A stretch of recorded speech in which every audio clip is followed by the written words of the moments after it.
we're packed and ready to go to Iceland, off for a 2-week trip. At the moment we're in Budapest and we're about to board the flight to Keflavik. I think it's about a 5-hour flight.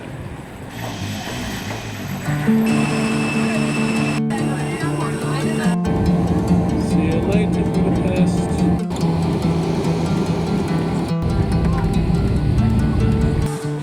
Welcome to Iceland.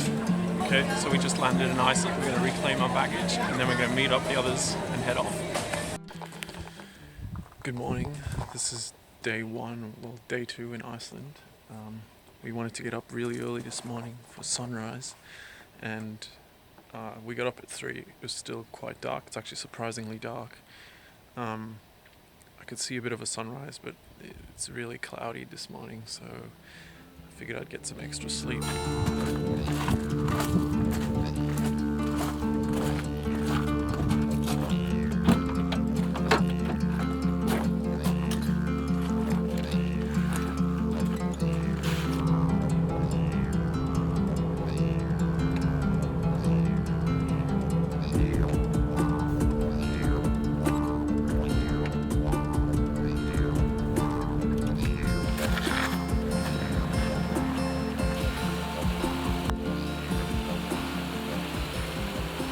Yesterday we came past here and I saw this crack coming out of the mountain, and it looked really interesting, maybe a waterfall or a hidden little cave.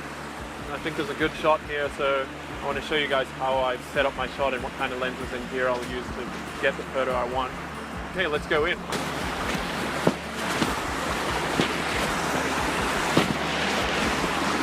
Alright. Okay. So we're like in the first section of the cave, and there's still quite a lot of light coming in from the outside, and it's really lighting up the greens really nicely. So I think it'll be a really nice contrast between the greens and the shadows of the dark in the valley, in the cave. And the water is really going to play and make a really nice foreground, I think. As you might know from my photos, I usually like to put people in my shot. So I've got my personal model here today. And we made sure we got a really bright colored jacket so it stands up really nicely from the cave and from the greens. I could use a long exposure, but since there's a person in my shot, it's really difficult to stand still for a long time. And I quite like the water. There's not that much movement underwater, so I think it's better if we just use a fairly hand-holdable shutter speed. So I'm going to shoot like 1/120th of a second. The Olympus OMD-M1 that I use has sensor stabilization, so it's really good for slow shutters. You can still hand hold 1/10 of a second easily most of the time if you're not shooting too long. So if you're shooting a wide lens, it's really easy.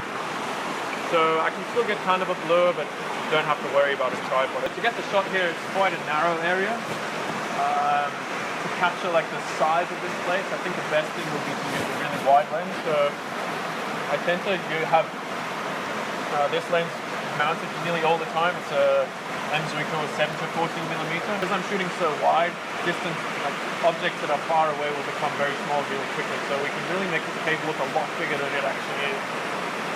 So we only have about 5-6 meters here before it gets too dark. But with the wide angle lens, you'll see in the result, we can actually make the subject look really small. Alright, so this is approximately going to be my composition for this shot. As you can see, the wide lens makes this cave look a lot bigger than it actually is, which is really good for us. And we have the little stream in the front, which looks really nice. We can use that as a foreground. And we have the red jacket to contrast on the nice green tones we have in here. If you want to stand like maybe this first rock, and then we'll do a second try on the second rock, and we'll see how that works out. Yeah, and the top of that one should be good. So there's a couple of nice compositions here. I'm going to avoid putting the sky into the shot because the dynamic range is just too high. So I was talking about using a wide angle lens. I can get lower down as well. As you can see, the foreground becomes really big, and we're going to use 1/3 here, and then we'll have the middle area where my subject will be, and the background will be the cave itself, and they'll look up. So I will point it slightly up, come lower down with the camera, but point it slightly up, and I think that should be a really good composition. So we just got back from shooting in the canyon up there, and I just wanted to say, like, it was it started off quite alright, but now it's pouring with rain and I'm pretty much drenched and have to sacrifice my jacket for the shot. But you know, it's all about getting outside and actually, you know, we didn't think we'd come out, and now we ended up just having a look, and we ended up coming to this canyon, and really, I think we got a pretty good shot or two. So, you know, it's worth coming outside, even if you think it's not going to be worth it. It's better to come out and actually try and get a shot. And if you get a bad shot, you know, next time you might do a better job. So, yeah, keep coming outside and shooting. And yeah, we're going to head back now and have a look at the photos and see. And if you have any questions, please comment on my blog or down here in the video, and I'm always happy to help. I'll be having a lot more videos of Iceland coming up, and I'll try and do different episodes for different locations and different kinds of shots, and you can just follow along as I go. And I'll work through my gear, talk about all the gear that I use as a long-term traveling photographer. I think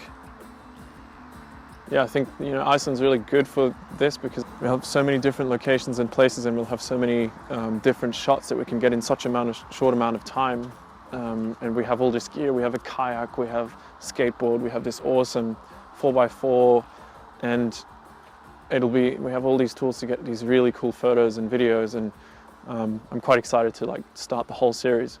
It's all just going as we go, so I'm building it as I go, which means if you have any questions or recommendations or any things you want me to do or want me to show, please post a comment below, and I'll try and build it into the next episodes.